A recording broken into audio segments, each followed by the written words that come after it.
तर संजय राऊतांनी अजित पवार आणि मुख्यमंत्री एकनाथ शिंदे यांनी केलेल्या वेषांतरावरून पुन्हा एकदा निशाणा साधलाय। अजितदादा वेश बदलून वेगवेगळ्या नावानं दिल्लीत गेले।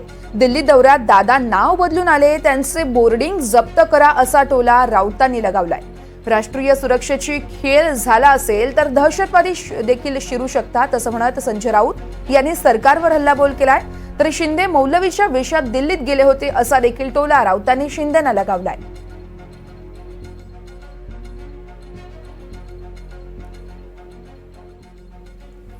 मुंबईतून दिल्लीला प्रवासी विमानातून किमान 10 ते 12 वेळा वेश पालटून आले आणि नुसते वेश पालटून आले नाही तर बनावट नावाने आले।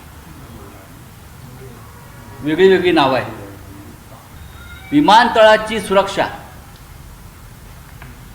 ही किती खोखली आहे, ढिली आहे की कोणताही माणूस बनावट नावानं वेश पालटून आपल्या स्वार्थासाठी मुंबई आणि दिल्लीसारख्या राजधानीतल्या विमानतळावर घुसू शकतो आणि त्याच अवस्थेत तो या देशाच्या गृहमंत्र्यांना जाऊन भेटतो।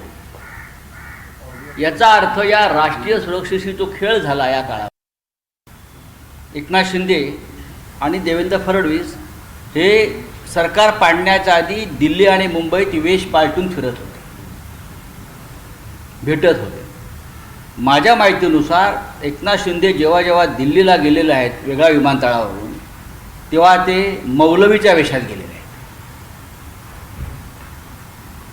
त्यांना दाढी आहेच बरं का, पण नाव बदलून ते मौलवीच्या वेशात गेल्याची माझ्याकडे माहिती आहे। ते मौलवी बनून गेले होते दिल्लीमध्ये।